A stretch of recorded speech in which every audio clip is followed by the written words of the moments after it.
tenemos al economista, especialista. Viste que los economistas hay algunos especialistas en finanzas, otros especialistas industrialistas, otros diferentes agrarios. En este, ¿cuál? Agrarios, el tema del campo. Agrarios, en este caso es un macroeconomista, Juan Valerdi. Juan, muy buenos días. Daniel Tonite te saluda, estoy con Adrián Murano y el conductor Sergio Vinieski. Buen día, un placer hablar con ustedes. Bueno, un placer conversar con vos. Juan, acuerdo con los acreedores, nos gustaría escuchar tu opinión. ¿Qué análisis estuviste haciendo de este acuerdo que tengo entendido que lo analizaste y lo estudiaste profundamente? Bueno, para mí, digamos, lo primero que quiero despejar dudas es que hay un montón de gente que piensa que por cada dólar que debíamos, ahora debemos 53 centavos. Eso lamentablemente no es verdad, ojalá fuera cierto, porque sería una quita parecida a la que tuvo Néstor Kirchner, que fue rozando el 50%. Por cada dólar que debíamos, ahora debemos 97 centavos, que es la forma en que se cambiaron los bonos viejos, o que se cambiarían, ¿no? Porque todavía no está cerrado del todo, los bonos viejos por los bonos nuevos. Sí se bajó mucho la tasa de interés de esa masa, pero la masa esa no se achicó sustancialmente. Esto tiene que ver con un apuro de los acreedores que sabían que el contexto internacional les juega en contra y por lo tanto lo apuraron al gobierno a cerrar un acuerdo generoso por demás, para mí desde la primera oferta y ni hablar de la última, y para mí los únicos que tienen que festejar o que pueden festejar son ellos, porque con el contexto internacional de incertidumbre respecto de cómo va a seguir el poder financiero parado en el mundo en los próximos años, después de que chocaron 2 veces, en el 2008 y ahora con la excusa de la pandemia, pero chocaron, el tiempo jugado a nuestro favor. Por eso Néstor en su momento se tomó 3 años para renegociar la deuda estando en default, y nosotros estamos en default desde abril y ya estamos cerrando el acuerdo y seguramente ahora se va a correr a cerrar el acuerdo con el FMI, que debe estar preocupado también porque su principal accionista y el que manda ahí, que es Estados Unidos, está en una zona de turbulencia, ¿no? Estamos hablando con Juan Valerdi, es economista. Anticipás en tu análisis que la próxima negociación es con el Fondo Monetario Internacional. Hemos visto de algunos meses a esta parte, especialmente con la salida de Christine Lagarde y con la llegada de Kristalina Georgieva a la cúpula del fondo, una usina de medios de comunicación, de comunicadores, ¿no? Diciendo que ahora el fondo es, entre comillas, para decirlo a grosso modo, el fondo ahora es bueno. El fondo era malo cuando le prestaba a Macri y es bueno cuando es más contemplativo con Argentina. ¿Cuánto hay de mito y cuánto hay verdad en la idea de que el fondo ahora es bueno? Yo me acuerdo cuando vino el fondo con Macri que también decían que el fondo era el nuevo fondo bueno, que estaba con Christine Lagarde y que todos nos íbamos a enamorar de Christine Lagarde. Así que esto no es nuevo, digamos. Siempre el gobierno que está recibiendo o negociando con el fondo dice que es bueno y que antes era malo. Ahora, el problema que vos tenés es que no importa quién sea la figurita que pongan ahí en el fondo. El fondo está para articular una situación que tiene que ver con prestarle a los países para quitarle margen de maniobra de decisión política y social. Y el fondo en la Argentina, fíjate que está después del bombardeo de la Plaza de Mayo, del 56 está. Ahí pudo entrar y ahí empezó a articular de manera tal de asegurarse de que la Argentina no despegara. Porque desde el punto de vista de los intereses geopolíticos del que manda en el fondo, que es Estados Unidos, para eso lo armó en la posguerra, en la possegunda guerra, los países que quiere controlar los tiene que endeudar. Por eso cada vez que viene un gobierno neoliberal se asegura de que te endeudes mucho. No es solamente por currar, cosa que hacen, o por fugar capitales, cosa que es lo que hacen con toda la deuda, porque nadie en algún momento vio que la deuda acá llegara para hacer inversiones, para hacer despegar al país. La deuda es un instrumento de cortarle las alas a los países. Por eso está hecha para no pagarla. Y por eso el problema que tiene esta negociación es que en vez de patear el tablero, se pateó la pelota. Vos me dirás, bueno, no había fuerza suficiente para patear el tablero. Bueno, si con el bolonqui que hay en el mundo actualmente no hay fuerza suficiente en la ventana de poder que hay, entonces nunca vamos a tener fuerza suficiente, resignémonos, vamos a ser un país limonero, bananero, chanchero, pero no podemos ser un país en serio porque la deuda siempre nos va a estar coartando. De hecho, para el próximo mandato y para el siguiente, con el perfil de deuda que quedó ahora, yo no sé quién va a estar, pero está bastante complicado.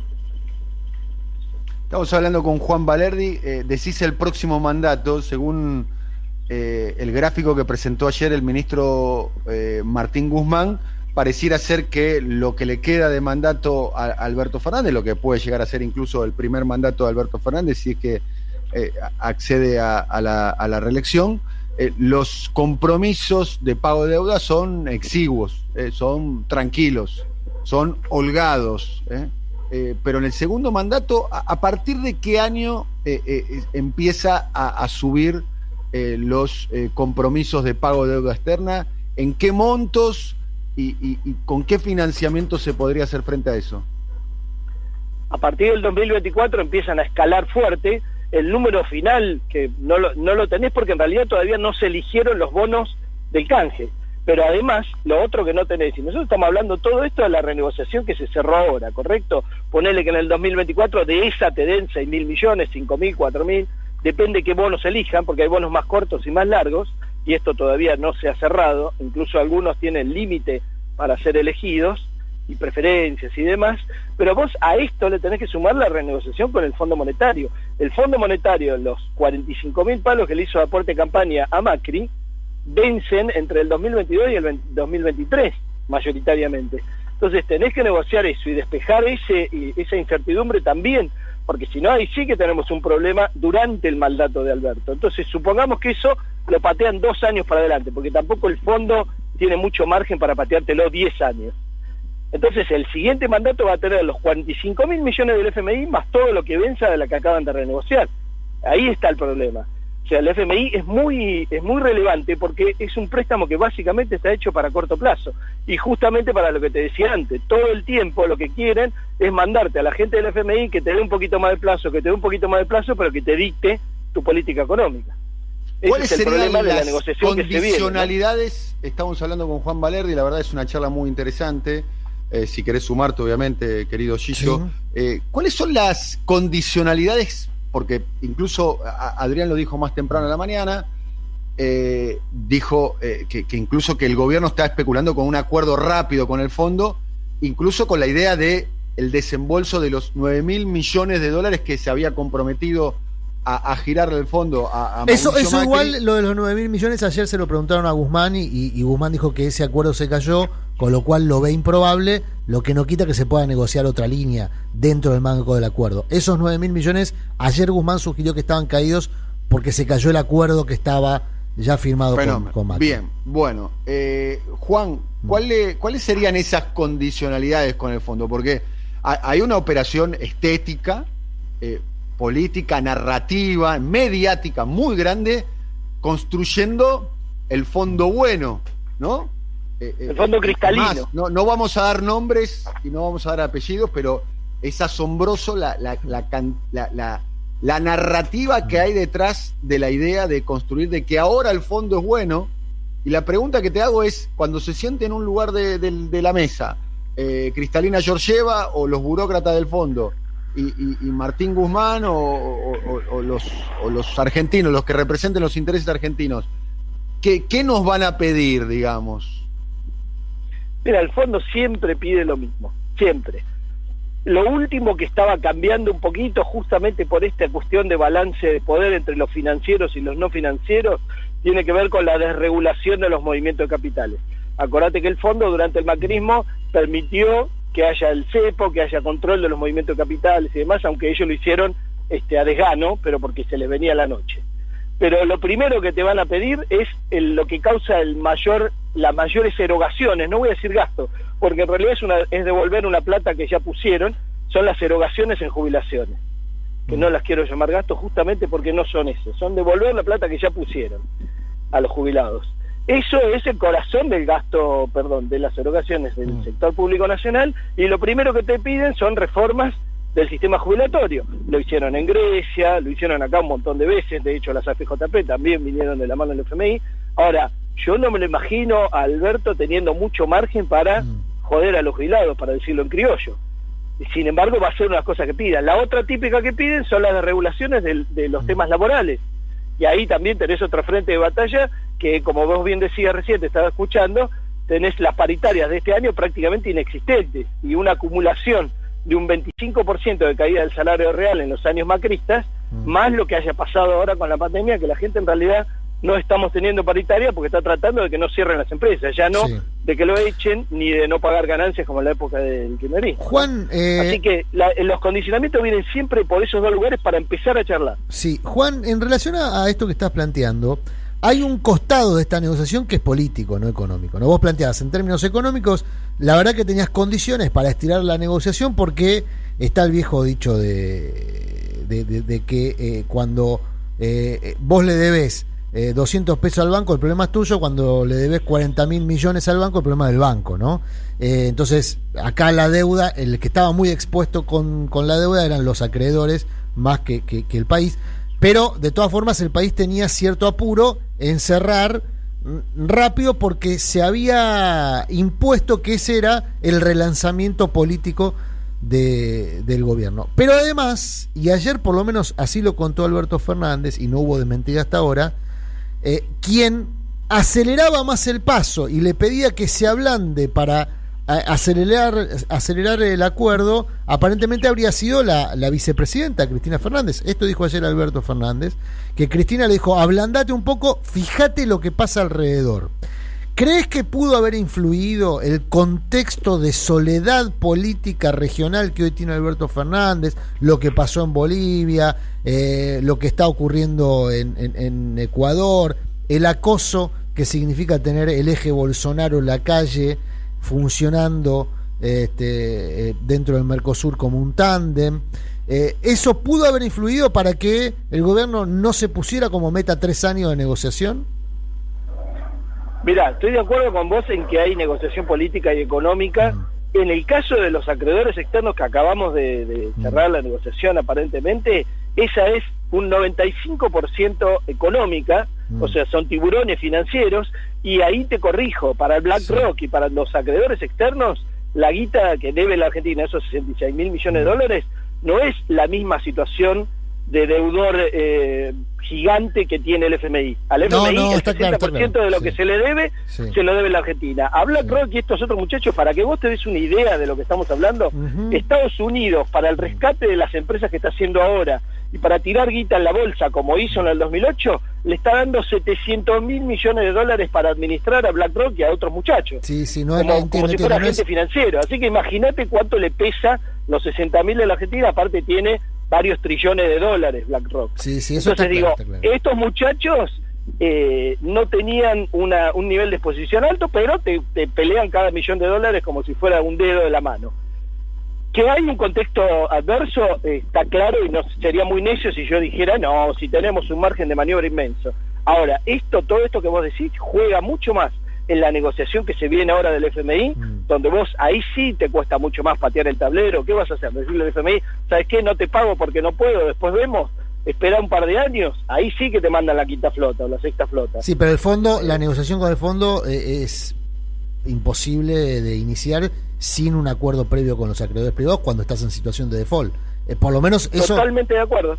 Totalmente de acuerdo, y por eso creo que el que nos apretó fue el fondo. No nos apretaron tanto BlackRock políticamente. El fondo nos apretó haciéndose el bonito y haciéndose el yo te apoyo y demás, y en realidad nos estaba apretando y diciendo, cerrá ya con estos muchachos, porque tengo un quilombo en el mundo y tengo que cerrar yo también con vos, y de esa manera me despejo yo el panorama y cuido además la carrera de unos cuantos burócratas que están en el FMI agarrándose la cola a 2 manos porque hicieron unas cuantas chanchadas para darle los 45.000 de aporte de campaña a Macri. ¿O te crees que no están preocupados por sus sillas y por sus privilegios? Y la última de mi parte, perdón, Dani, el festejo de Toto Caputo y demás, de los endeudadores, digamos, se lo adjudica... ¿Me dejás leer el mensaje casualmente? Dale. Iba con eso, Gillo. Dale. Muy acertada tu pregunta, Gillo. Gran acuerdo. Felicitaciones al presidente Fernández y al ministro Martín Guzmán y a todos los involucrados, escribió Toto Caputo. Ojalá esta pesadilla de pandemia termine pronto y comience el proceso de recuperación económica que tanto necesita la gente. La pregunta te la formuló ya sí, Adrián. yo iba a decir si esto quedó clarísimo. ¿Esto responde al Toto Caputo bonista o al Toto Caputo que zafa de que se lo investigue por la deuda que tomó? Las dos cosas. Al Toto Caputo, que representa a los tipos que están del otro lado del mostrador y que estaba de este lado dándoles los bonos con generosa mano, y al mismo tiempo, para mí, la señal política de la forma en que se está manejando el gobierno, tratando con extremada delicadeza y amor a los acreedores, diciendo que son la comunidad financiera y demás, y no llamándolos buitres, prácticamente llamándolos como Estados Unidos, la industria financiera, digamos, que produce, yo creo que lo único que produce es destrucción.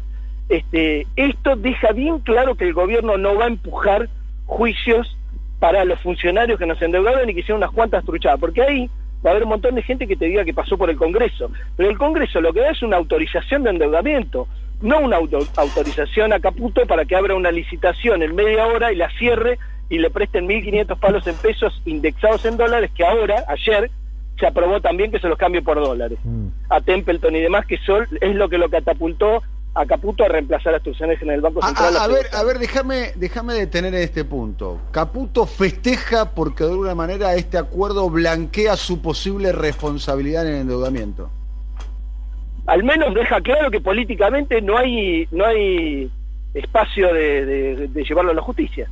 O sea, que no es que lo blanquea, primera cuestión, o sea, la idea de investigar la idea de investigar para saber qué pasó con el proceso de endeudamiento más acelerado de la historia contemporánea, eso no va a pasar. No solamente con el proceso más acelerado, sino yo diría, sin temor a equivocarme, el más desprolijo. Hubo una serie de movimientos de Caputo y compañía que fueron muy desprolijos, por no decir claramente ilegales. Ojo, estamos hablando, déjame detener este punto, Juan, estamos hablando con Juan Balerdi, que es un economista que investigó, profundizó mucho sobre el tema de deuda.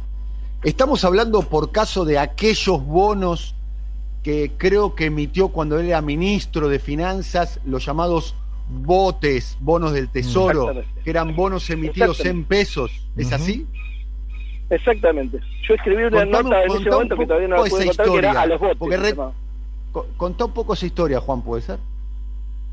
Bueno, Caputo estaba en ese momento, si no recuerdo mal, fue julio, agosto del 2018, ya desde enero no nos prestaban, los mercados externos no nos prestaban dinero, se estaba negociando con el FMI, pero todavía no había llegado la plata, y había una necesidad urgente de conseguir guita, y Caputo, que estaba tratando de serrucharle el piso a Sturzenegger, había una pica muy grande ahí por enfrentamientos de punto de vista y de negocios. Caputo consiguió en un día, en una licitación de media hora, que yo nunca logré conseguir los pliegos de eso, no evidentemente no los han mostrado nunca, en media hora abrió y cerró una licitación para conseguir plata de estos fondos buitre, Templeton entre otros. Templeton y Pinco fueron los principales fondos. Exactamente, exactamente, y consiguió varios miles de millones, pero lo raro era que eran en pesos. Entonces yo en ese momento dije, esto seguro que tiene cláusula de indexación dólar, y por si a alguno le cabía la duda, ahora se los están canjeando por dólares. Esto salió ayer con la ampliación del presupuesto y le van a canjear esos bonos por bonos en dólares. Lo cual, que estoy seguro que tenían indexación. Claro. A ver si entendemos, están pasando bonos emitidos en pesos, los famosos botes, que recuerdo que hemos hecho todos los chistes fáciles, ¿no? Sí. A propósito de a los botes y demás, en un momento de mucha precariedad financiera, estamos hablando del gobierno de Mauricio Macri en el año 2018, si no me equivoco. Le están cambiando los botes de esos bonos emitidos en pesos, se los están dolarizando. Está cambiando los botes por veleros dolarizados, sí. Okay. Exactamente, y no tengo duda que esto formó parte de la negociación con los fondos buitres. Juan, Dani, ayer hablando con un abogado experto en derecho tributario y demás, me decía, ojo, y que escucha el programa, me decía, ojo, porque el tema de investigar la deuda y judicializarla no es perseguir para meter preso a los responsables, sino que una de las condenas posibles es la inhabilitación para ejercer cargos públicos. Me dice, ahí está la clave. Si vos investigás a tipos que son parte de la puerta giratoria del Estado y del sector privado permanente de los 80 para acá, tipos como Melconian, por ejemplo, han ido y venido del sector privado al sector público varias veces para hacer negocio de los dos lados del mostrador. Si vos los investigás a esos tipos y los inhabilitás para ejercer cargos públicos, como prevé la ley, justamente previendo que hay tipos que van a estar de los dos lados del mostrador, bueno, ahí empezás a sanear los ciclos, empezás a evitar los ciclos de endeudamiento, fuga e impunidad de los que referías ayer. Entonces, la investigación el punto que tiene no es tanto meter preso a Toto Caputo, para decirlo sencillo, sino impedir que estos tipos vuelvan al ejercicio público, a la función pública, para hacer los mismos negocios, como por ejemplo Sturzenegger.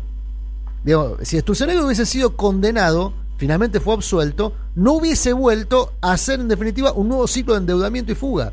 Explico esto para que se entienda cuando nosotros planteamos acá por qué es importante en tal caso investigar, no desde el punto de vista simbólico, sino desde el punto de vista legal, la deuda. Juan, ¿vos considerás que hay elementos para investigarla? Sí, creo en este último ciclo claramente, como te dije antes, hay muchas desprolijidades, no solamente con las emisiones, sino con las comisiones que se pagaron y con los intermediarios. Y en ese caso no solamente está lo que vos decís, que es correcto, digamos, para evitar que los tipos sigan entrando y saliendo, sino además para que respondan con su patrimonio en las cuestiones que tienen que ver con las comisiones que tuvieron por intermediación y demás, incluso con los fondos del ANSES.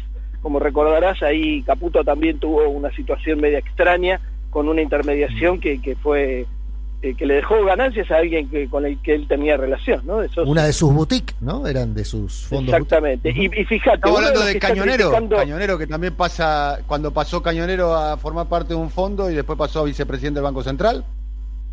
Tal cual. Y fíjate una cosa más, uno de los que está criticando el acuerdo, porque dice yo podría haberlo hecho mejor y demás, que es Pratt Guy, que fue el ministro de Economía, él sabe bien de qué se trata de estas cuestiones, digamos, de estar de los dos lados del mostrador, porque él era family office, que quiere decir, le doy servicios VIP a Malita Fortabat, cuando Malita Fortabat vendió su fábrica de cemento y cobró seguramente un montón de guita en el exterior y él se la manejaba en el exterior. Entonces, cuando hablas de deuda, nunca podés dejar de hablar de fuga de capitales. Y cuando hablas de fuga de capitales, vos te fijás y tenés los mismos economistas, Amelconian, los mismos abogados, los mismos bancos, que después te van y te enchufan la deuda. Así que es todo un circuito, y son los mismos que están de acreedor del otro lado con unas 4 o 5 capas de sociedades y de fondos de inversión que están disfrazando que los mismos fugadores de Argentina, que tienen 500.000 millones de dólares fuera de la Argentina, son los que te prestaron bastante menos que eso, con lo cual en realidad nosotros somos acreedores netos del mundo. Bien. Última pregunta. Cuando se inició la negociación de la deuda se basaba sobre 2 preceptos, ¿no? La idea de no ajuste y sustentabilidad.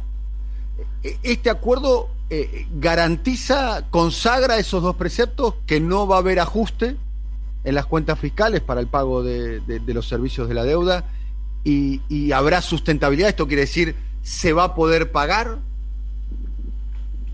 La sustentabilidad, si vos mirás la presión que hicieron los que estaban negociando en el último mes para cambiar las cláusulas de acción colectiva, que tienen que ver sobre todo con una renegociación que todos damos por descontada dentro de 4 o 5 años, la sustentabilidad, ahí tenés la respuesta. Se sabe que esta deuda, así como está ahora, tampoco es pagable, pero se ganan 2 o 3 años de aire y los acreedores se hacen de cuenta que es cobrable y nosotros hacemos de cuenta que es pagable y entonces la pateamos para adelante.